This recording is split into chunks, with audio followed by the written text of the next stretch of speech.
Seja muito bem-vindo aqui ao meu canal. Vamos falar de seleção brasileira, que ontem venceu a Colômbia por 2-1. O Brasil voltou a vencer nessas eliminatórias, dormiu tranquilo como o segundo colocado ali nas eliminatórias, mas não tem muita coisa para comemorar não, viu? Apesar dos 3 pontos contra uma seleção difícil, o Brasil jogou muito mal. Acho que o Dorival teve alguns erros. Vamos comentar rapidinho sobre essa atuação do Brasil, quem se saiu bem, e agora o Dorival vai ter que fazer 4 cortes, provavelmente 4 cortes, né? 2 são confirmados, o Bruno Guimarães e o Magalhães estão suspensos, e o Alisson e o Gerson deixaram o jogo lesionados.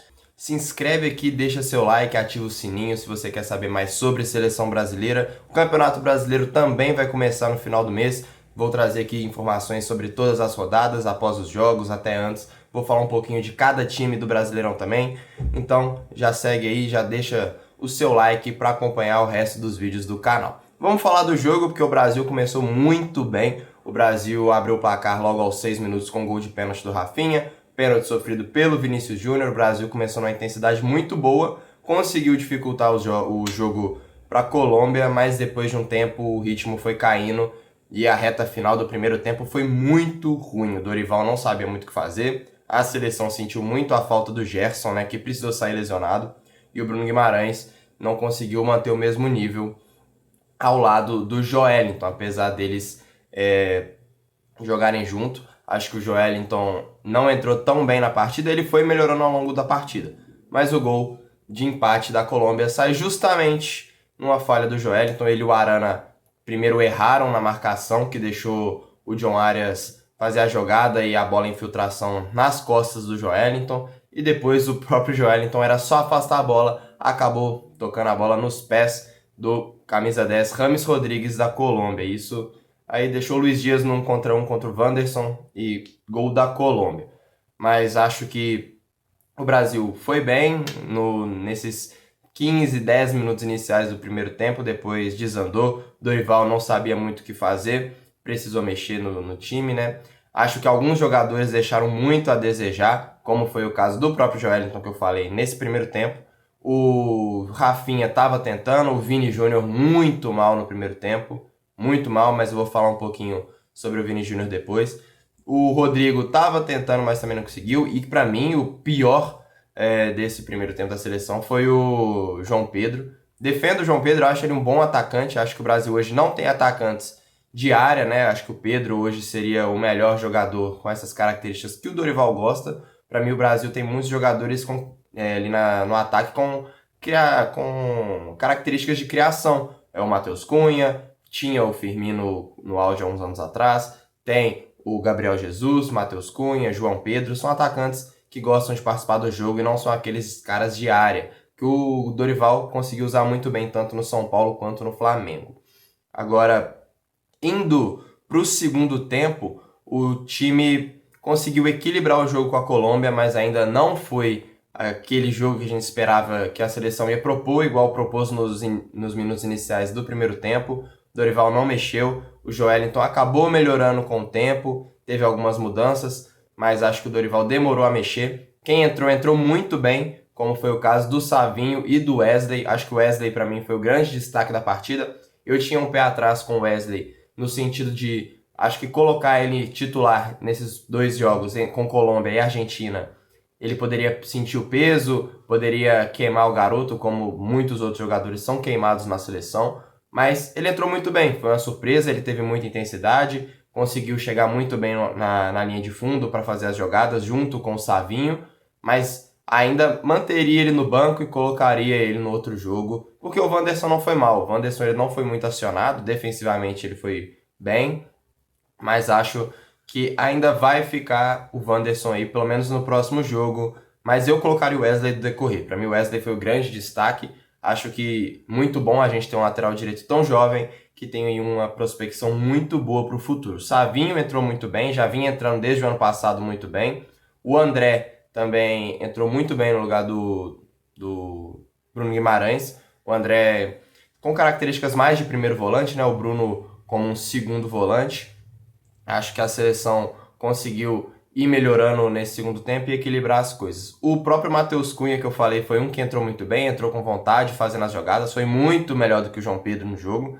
Aí agora fica pro Dorival o que ele vai querer fazer, se ele vai usar mesmo o Matheus Cunha como 9, ou se o Rodrigo vai jogar como 9, e o Rafinha, Savinho vão jogar pela direita, e o Cunha ali armando como um camisa 10. Esse jogo deu pra gente ver mais ou menos a ideia do Dorival, que vai ser prender os volantes e dar total liberdade tanto pro Arana quanto pro lateral direito. O Arana foi muito bem no jogo, eu acho que no primeiro tempo ele errou algumas coisas na marcação, mas no segundo tempo a gente sabe que a melhor característica do Arana é chegar perto da área para cruzar, para poder finalizar. E o Arana foi um dos jogadores que mais finalizou do Brasil nesse jogo. Ele chegou na área umas 3, 4 vezes, teve aquele lance que ele cabeceou a bola e depois bateu na trave. Acho que foi um dos melhores jogos do Arana com a camisa da seleção, foi um que ele conseguiu demonstrar as suas melhores características. A gente sente a falta dos laterais esquerdos na seleção brasileira hoje, e acho que o Dorival vai manter o Arana aí nas próximas convocações, se ele manter o mesmo nível.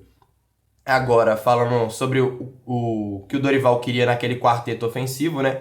A gente pode ver que tinha muita liberdade, ora o Vini estava como centroavante, ora o Rodrigo, ora o Rafinha aparecia lá na frente na área, o Rafinha pela esquerda, pela direita, o Rodrigo pela direita e pelo meio. Ele deu liberdade para os atacantes, é o que a gente queria, mas acho que alguns ali não conseguiram encaixar tão bem por conta do João Pedro no primeiro tempo, depois o Matheus Cunha conseguiu melhorar. O Vini, a gente cobra muito do Vini porque a gente sabe da qualidade que o Vini tem. E acho que no primeiro tempo ele foi muito mal. E a gente viu o que a gente espera do Vini Júnior ali naqueles 5 minutos, 10 minutos finais dos acréscimos, que ele pegou a bola, chamou responsabilidade e acabou fazendo o gol que deu a vitória para o Brasil. O Vini Júnior sabe que ele pode fazer muito mais, a gente sabe das qualidades que o Vini tem, mas ele ainda está pecando muito em algumas tomadas de decisões na hora de finalizar, na hora de driblar, na hora de passar a bola. Acho que o Vini tem tudo para ir melhor e conseguir ser o protagonista dessa seleção. E acho que essa vitória ela é muito mais preocupante do que para comemorar. Eu acho que os jogadores sim podem comemorar, são 3 pontos, praticamente garante a seleção brasileira na Copa do Mundo, são muitas vagas, então é muito difícil ficar de fora. Acho que agora o Dorival tem que abrir o olho, conseguir encontrar esses erros que ele tem feito, conseguir equilibrar alguns pontos dessa seleção, e o torcedor continua apreensivo. Não tem muito o que fazer, a seleção ainda não passa muita confiança, o Dorival não tem conseguido passar a confiança para os torcedores, e isso é uma coisa que preocupa. Agora falando dos desfalques, a gente tem aí o Bruno Guimarães e o Magalhães fora, eles receberam o 3º cartão amarelo aí e não enfrentam a Argentina. O Gerson saiu machucado ainda no primeiro tempo com uma lesão na coxa, e o Alisson, depois da pancada no choque de cabeça com o Davinson Sanches, precisou ser substituído pelo goleiro Bento. Eu acho, o Dorival até falou que vai dar prioridade para quem já está no Brasil, para não precisar desgastar quem está lá fora para poder viajar para o Brasil, para poder depois viajar para a Argentina. Eu acho que ele vai ter essa prioridade aí. Pensando nos nomes que estavam na pré-lista que ele soltou, eu acredito que para o lugar do Magalhães deve ter o Fabrício Bruno como opção aparecendo. Eu acho que como goleiro deve ser o Hugo Souza para o lugar do Alisson, se o Alisson precisar ser cortado, né? E também ali para o lugar do Bruno Guimarães e para o lugar do Gabriel Magalhães, Alisson, Gerson. Pro lugar do Gerson e do Bruno Guimarães, acabei me perdendo aqui, mas pro lugar dos 2 volantes ele deve chamar ou o Oscar, ou o Lucas Moura, ou o Alisson, que são nomes que estão na pré-lista. Eu não concordo, eu não chamaria eles, mas acho que o Dorival deve manter essa coerência aí com os nomes que estão na pré-lista, igual tem feito nos outros cortes da seleção brasileira. É isso, não tem muito o que comemorar nessa vitória da seleção, não tem muito do que se orgulhar, porém são 3 pontos, praticamente garante o Brasil na Copa do Mundo. Acho que agora a gente tem um clássico contra a Argentina e depois o Dorival precisa começar a melhorar o futebol que a seleção tem apresentado, começar a encaixar as coisas, porque daqui a pouco a Copa do Mundo tá aí, a gente tem praticamente pouco mais de que um ano para poder chegar na Copa do Mundo com uma seleção formada, e hoje a seleção brasileira, você não vê 11 titulares absolutos e você não vê um banco que pode manter a mesma qualidade com os jogadores do time principal, e também o time principal não tem desempenhado tudo que a gente sabe que esses jogadores podem jogar. É isso, deixa seu like aí, se inscreve no canal, já ativa o sininho. Se você quer acompanhar mais sobre seleção brasileira, campeonato brasileiro, me segue no Instagram também, as outras redes sociais vão estar aqui na descrição. É isso, muito obrigado.